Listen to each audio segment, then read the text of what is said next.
con el ingeniero Hugo Miranda, Paz Decano del Colegio de Ingenieros de Cajamarca. ¿Cómo está, ingeniero? Bienvenido. Muy buenas tardes, estimado Ronald. Muy contento y sobre todo muy agradecido por tu gentil invitación y sobre todo para poder estar a tus órdenes con respecto a los temas que tú creas pertinente tratar el día de hoy en esta entrevista. Bueno, Muchas gracias. tenemos una serie de obra pública paralizada, otros proyectos en camino. Quiero que hablemos de ello, pero no puedo dejar pasar por alto la situación en la que se encuentra el Colegio de Ingenieros. En la actual gestión del ingeniero Cabrera se han denunciado presunto nepotismo porque la hija estaría laborando en la institución, hay cartas notariales de ida y vuelta y un desgobierno dentro de la institución. Me gustaría conocer su opinión sobre lo que pasa en la entidad que hasta hace poco usted estuvo como decano. Sí, yo ejercí el cargo de decano hasta el 31 de diciembre del año 2024, el año pasado. Y bueno, durante nuestra gestión dejamos al colegio acreditado a nivel nacional con la norma ISO 9001, versión 2015, que esa norma ratifica el compromiso de la institución de realizar un proceso de mejora continua en el servicio que se ofrece a los agremiados y también como ente deontológico con respecto a la problemática nacional, regional y local. Dejamos con la norma ISO 9001 versión 2015. Nuestro colegio de ingenieros fue debidamente acreditado a través de esta norma internacional. Y han transcurrido ya casi 10 meses, 11 meses de gestión del actual decano y realmente estamos sumamente preocupados, muchos paz decanos incluso, muchos agremiados, de que a la fecha solamente el Colegio de Ingenieros después está en problemas, está en el ojo de la tormenta, porque el decano actual se resiste a que tenga que liquidar el contrato de su hija, que es la administradora, es la primera funcionaria.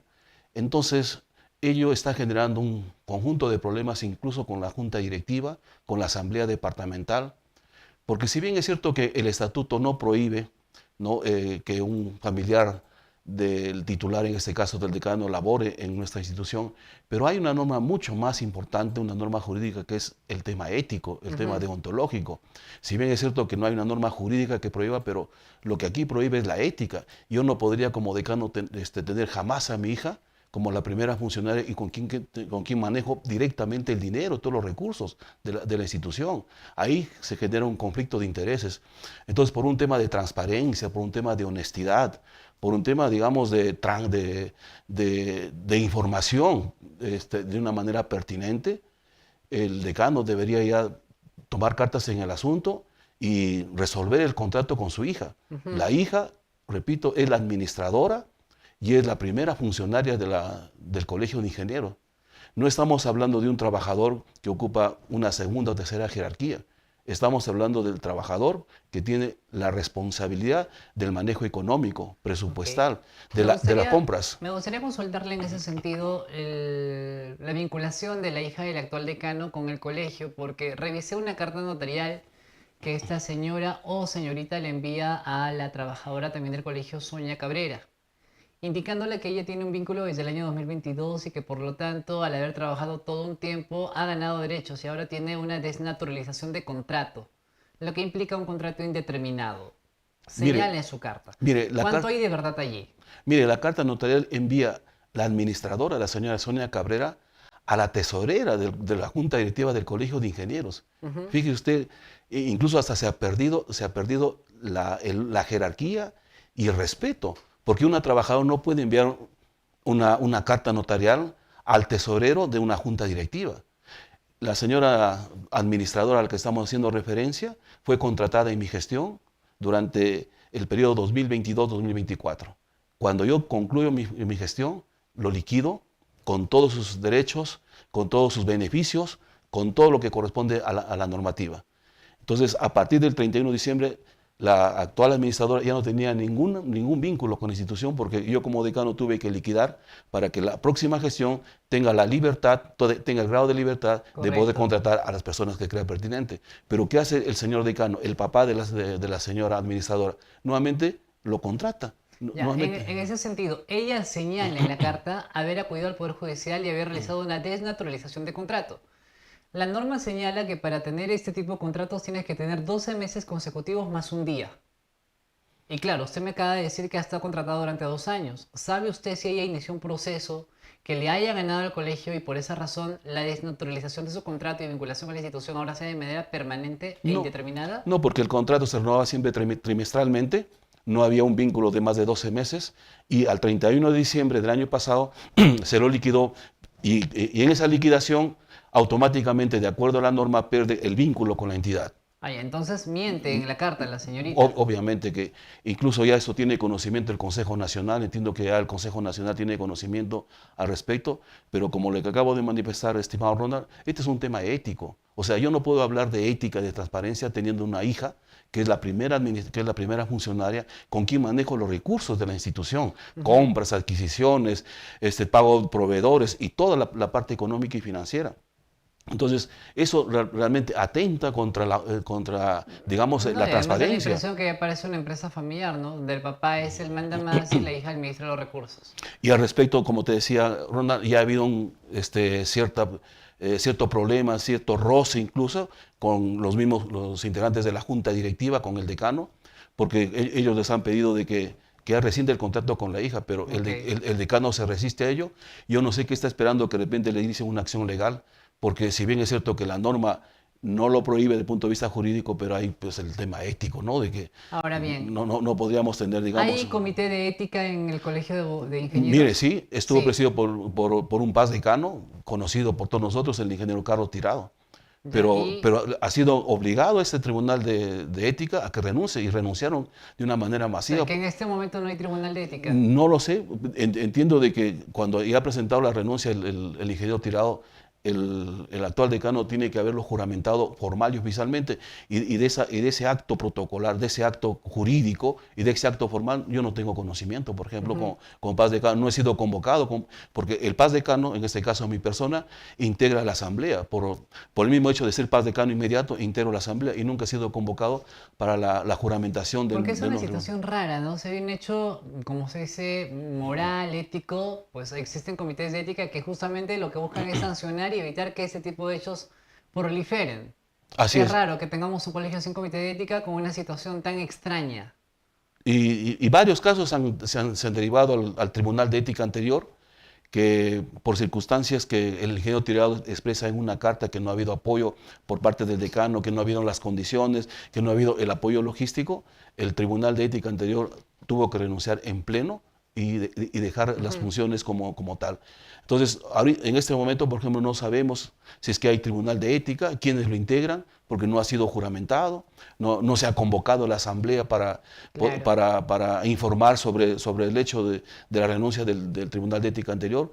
Por lo tanto, estamos viendo pues en una anarquía, en un desgobierno, ¿no? Porque realmente en una institución donde está normado por estatutos y reglamentos, ello no se puede dar jamás, que un decano tenga una hija ahí de administradora manejando los recursos económicos y financieros, pretendiendo de que de alguna manera logre ya una estabilidad administrativa para tener un contrato indefinido. Me parece que eso habla de la misma persona, que no hay, digamos, ética y transparencia en el ejercicio. Y un decano de un colegio de ingenieros, tenemos un código deontológico, tenemos un código de ética, y hay artículos que justamente sancionan que cuando un decano, ¿no?, privilegia a un familiar, es materia incluso hasta de la vacancia. Entonces, eso es lo que nos tiene preocupado, porque ya prácticamente llevamos un año y no vemos que hay gestión del Colegio de Ingenieros, no hay, digamos, opiniones de proyectos como lo hacíamos nosotros. Yo, cuando fui decano, con nuestra junta directiva dejamos 3 obras, como es el Coliseo,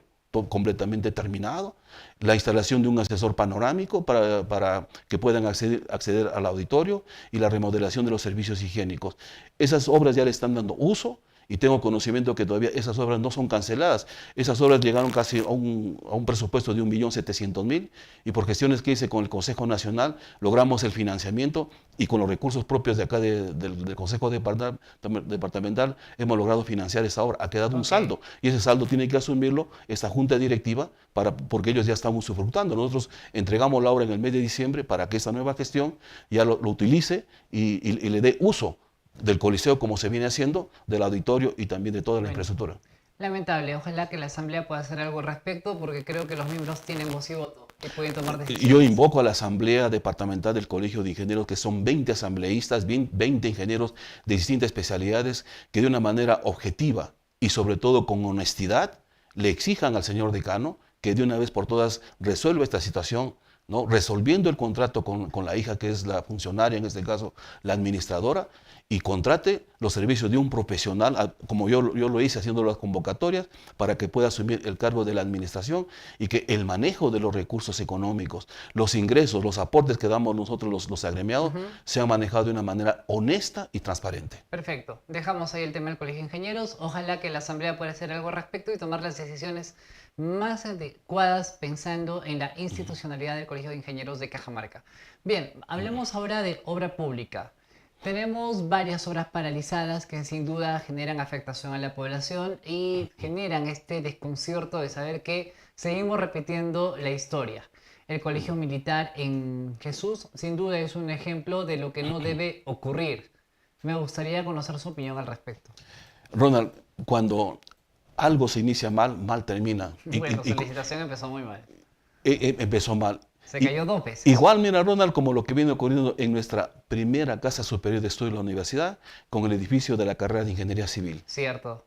Mire, ha habido toma del local, casi 2 semanas los chicos ahí preocupados, en una medida justa, porque hace más de 2 años no se le da una respuesta respecto a cuándo se va a entregar ese edificio para que los alumnos ya puedan hacer sus estudios allí con los El laboratorios. detalle es que todos se lavan las manos, por cierto, en la Nacional. Mire, sí, yo cuando fui director de escuela, fui el primero que me pronuncié respecto a ese proyecto. Ese proyecto nació mal. Nació mal porque no se socializó con el área usuaria, no se determinó los parámetros, en todo caso, los aspectos más importantes que nosotros como área usuaria, como escuela de ingeniería requeríamos. Ese proyecto se hizo prácticamente entre gallos y medianoche. De pronto se realizó la convocatoria. De pronto nos enteramos de que habían dado la buena pro. Y cuando ya el contratista iba a iniciar los trabajos, nos pedimos el expediente técnico. Pedimos el expediente técnico y nos encontramos con la ingrata sorpresa que el expediente técnico no tenía punto de conexión de las aguas residuales, de las aguas servidas, hacia el punto colector de desagüe. Entonces, desde ahí nomás le dije, bueno, este expediente técnico tiene que reformularse. Si lo básico no tenemos la evacuación de las aguas servidas, no tenemos equipamiento, no tenemos Por lo que inmobiliario. usted me cuenta, pareciera que adrede se equivocan en los expedientes técnicos para que luego pidan adicional, ¿no? Exactamente. Entonces, yo hice es felizmente, terrible. en esa toma, incluso en el Consejo Universitario se pronunciaron algunas autoridades indicando de que Ya. ningún director de escuela se ha pronunciado, ningún director de escuela hizo alguna observación a este expediente técnico.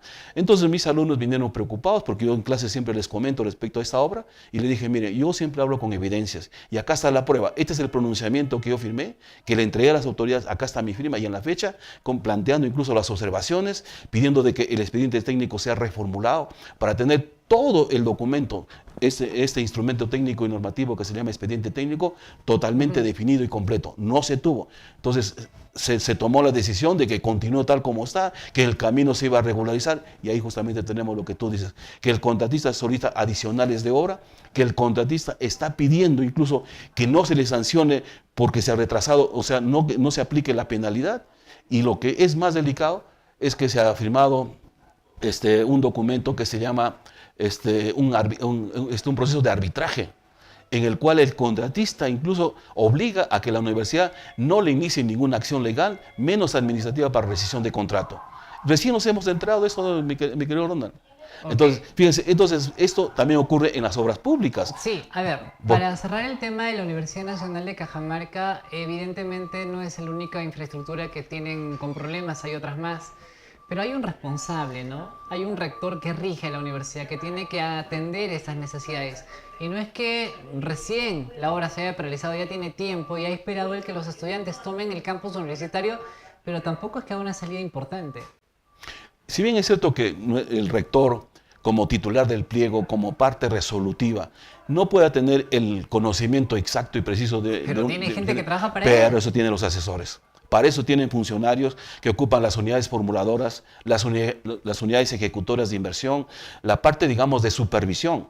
Entonces, ellos son los especialistas que tienen que estar a la altura de las exigencias en este caso, de la normativa y sobre todo de los procesos tecnológicos para que esas obras se cumplan con 4 por lo menos estándares o factores de éxito: el alcance, el tiempo, el costo y la calidad. Ok. Pero si los profesionales no están preparados, como en alguna vez hice un comentario, que los profesionales que están saliendo ahora de las universidades, por ejemplo, de aquellas universidades que de una manera así masiva, ¿no?, casi 110 títulos por día, ¿no?, ofrecen profesionales, salen de una manera masiva, esos profesionales no salen con los conocimientos técnicos que exige ahora la ejecución de una obra pública. Correcto. Y eso es lo que está ocurriendo. Muy bien. Yendo a la obra pública del Colegio Militar, que se abandona porque la licitación se cayó 2 veces, se sabía que estaba direccionado, finalmente la empresa se fue, las valorizaciones estaban muy avanzadas, han excusado de muchas maneras el trabajo de la gerencia de infraestructura del gobierno regional, pero el detalle es que la obra está paralizada. Exactamente, él está paralizada porque, mire, ahora ya las obras, Ronald, ya no prácticamente lo resolvemos los ingenieros desde el punto de vista técnico. Las obras ahora se resuelven desde el punto de vista legal y son los abogados los que tienen que intervenir y prácticamente decidir. Porque ese Que van a conflicto... arbitrajes y porque siempre pierde el y se Estado. pierde, exactamente. Se van a arbitrajes, e incluso hay una figura de JPRD, Junta de Prevención de Resolución de Disputas, y también se pierden. ¿Saben por qué? Porque no se tienen los argumentos técnicos, expedientes técnicos totalmente deficientes, con mala confección de planos, con mala elaboración de metrados, con malas especificaciones técnicas. Esos expedientes técnicos tienen ventanas abiertas, generan ventanas abiertas para que los contratistas no cumplan. Y como los contratistas están buscando pues el medio más fácil para no cumplir y llevarse la plata del Estado, entonces apelan y recurren a estos vacíos que existen en los expedientes técnicos para que no cumplen. Y cuando no hay cumplimiento, pues se van a la controversia. Si es que la entidad le aplica una penalidad, inmediatamente recurren a otros mecanismos para no pagar esa penalidad. Y eso es lo que está ocurriendo en las obras públicas en el Perú. Y prueba de ello, Ronald, yo refiero el informe de la Contraloría General de la República del año 2023 y 2024. En el informe del año 2023, la Contraloría General de la República, como órgano autónomo constitucionalmente, ha hecho un análisis exhaustivo y ha determinado que hay 2.298 obras en el Perú que están paralizadas. Para el año 2024 se han ampliado a más de 2.300 obras paralizadas. Entonces nos preguntamos nosotros, ¿no? Nos podemos dar el lujo los peruanos, frente a una gran cantidad de brechas, frente a una gran cantidad de necesidades en proyectos de saneamiento, de carretera, de educación y salud, tener paralizadas las obras. Miren, casi esos 2.300... Es contradictorio. Contradictorio. Tenemos múltiple necesidad, pero sí nos damos ese lujo de tener obras paralizadas. Ahora mismo los hospitales que con bombos de platillo se han anunciado están con problemas. El Colegio Militar, tenemos la carretera Bamba Marca del Marañón, el Empalme Santa Cruz, nada, ¿no? Y el hospital de Santa María de Cutervo, que tiene 12 años y no se termina. Y a ello, estimado Ronald, hay otro factor que es gravitante y es el que hace prácticamente un daño letal: la corrupción. El problema del Perú no es tanto un problema técnico, porque fíjense, ahí están los expedientes técnicos bien o mal elaborados. El problema del Perú es un problema ético. El problema del Perú es que la corrupción está institucionalizada, y si es que no hay esos actos de corrupción, el pago por debajo de la mesa, ¿no?, la coima, ¿no es cierto?, la dádiva para el funcionario público, para el político, entonces la obra se paraliza. ¿Cómo llevas a licitación un expediente con errores? Se supone que las instituciones tienen sus propios técnicos, que antes de someter a licitación un expediente le dan una revisadita, ¿no? Y actualización, creo que también le llaman. Miren, ¿qué está ocurriendo, estimado Ronald? Que quienes revisan expedientes técnicos son profesionales muy jóvenes que están llegando a las universidades. Y ellos podrán dominar, digamos, la tecnología, podrán dominar los aplicativos, pero no tienen la experiencia en obra. Entonces, esa experiencia de obra solamente se logra cuando un profesional haya estado en obra, caminando, y sobre todo, pues, ganando experiencias incluso sobre errores. ¿Qué piensa usted de las consultoras que elaboran expedientes? Las consultoras que elaboran expedientes técnicos dentro de su staff tienen profesionales de primer nivel, pero el asunto es que cuando presentan su oferta económica a la entidad lo que busca es el menor costo. Y un expediente de calidad, un proyecto de calidad, pues tiene un costo. ¿Por qué? Porque hay que pagarle al profesional que tiene esa capacitación. Bueno. Y ahora se exige a través de las políticas del Estado que estos proyectos tengan que tener modelamiento para evitar ese tipo de errores e interferencias. ¿Y quiénes tienen esa especialidad de modelamiento? Profesionales que se han capacitado, que que han invertido mucho dinero en estudios, tanto de estudios de capacitación, de maestría y hasta doctorado, y por lo tanto un profesional de ese nivel jamás podría pues aceptar que le paguen una remuneración Muy de 4.000, bajita. 5.000 soles. No, no viene. Correcto. Me Exactamente. queda claro esto. Ahora, viendo más a Cajamarca, el tema de nuestra provincia. Se han anunciado grandes proyectos y lamentablemente los resultados aún no acompañan a la gestión del alcalde. Digo lamentablemente porque son obras importantes. Partiendo por el bypass que se ha postergado de mes en mes. Se ha anunciado que este noviembre debería iniciar, pero yo no creo que con las lluvias se atrevan a mover algo de la avenida Atahualpa. Claro, es que cuando las obras se van a ejecutar en esas épocas de lluvia, ya tenemos ahí el resultado de que los asfaltos se levantan, las pistas no duran. Para eso tenemos un horizonte de programación que cuando cuando las lluvias terminan en el mes de mayo, nos da tiempo, incluso la naturaleza, nos da tiempo Dios y nos dice, mira, tienes tiempo desde mayo hasta fines de septiembre para que tú puedas ejecutar obras.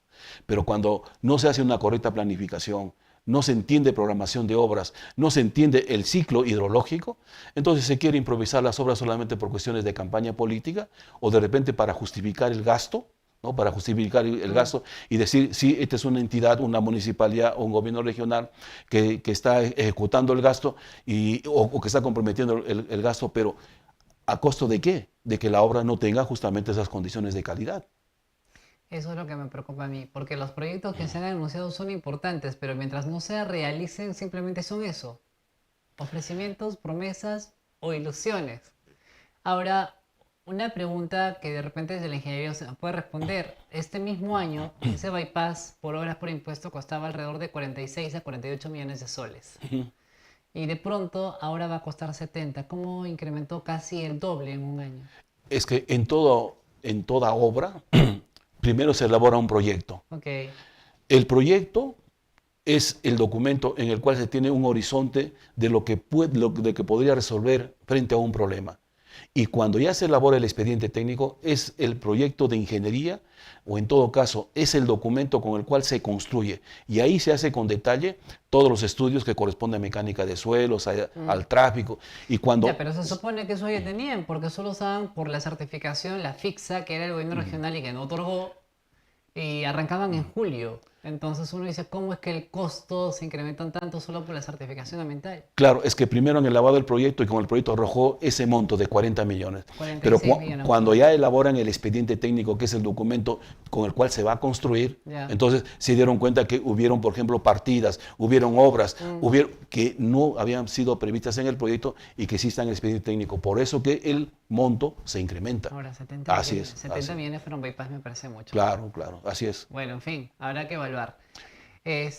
Yo no digo que esté bien. No, no, Sí, yo sé que no, estoy explicando la parte técnica. La parte técnica. Entonces, significa que el proyecto inicialmente fue mal elaborado. Se hicieron de repente Sí, algunas pero- proyecciones y no se hizo con detalle Pero y en con una, cálculo. en una ciudad con tanta necesidad yo no me daría el lujo de invertir 70 millones en un pedacito En un tramo. de descongestión de tráfico, nada más. O sea, 70 millones es demasiado. Con 70 millones puedes mejorar vías, creo.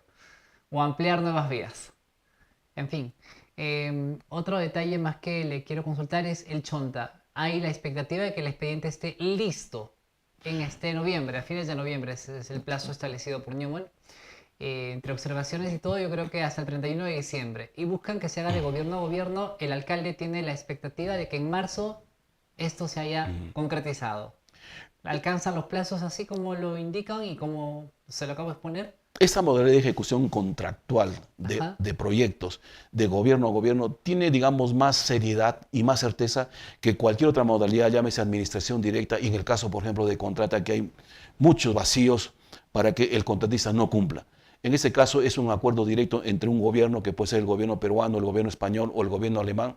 Entonces se suscribe una carta que se llama un convenio o contrato de intención para que, de acuerdo a los términos de referencia TDR, se tenga que cumplir de acuerdo a lo que se elaboró tanto en el proyecto como en el expediente técnico, para lo cual ya han venido expertos y consultores de varios países, españoles, alemanes, y han visto que esa presa es sumamente importante que se pueda ejecutar, y sobre todo la viabilidad.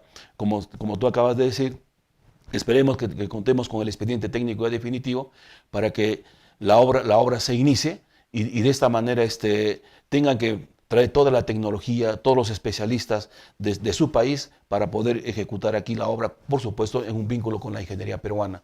Entonces, este tipo de modalidad de ejecución contractual de obra pública, llámese gobierno a gobierno, es mucho más serio y sobre todo más formal en su fase de concepción, diseño, planificación, ejecución y después la operación y mantenimiento. Perfecto, me queda claro. Ingeniero, siempre es un lujo hablar con usted. Nos ilustra sobre todas las materias y gracias por estar siempre en el programa. Muchísimas gracias, estimado Ronald. Muy agradecido por tu gentil invitación y siempre estaré a tus órdenes para comentar los temas de desarrollo de Cajamarca que tanto a ti como a mí nos preocupa diariamente. Muchas gracias.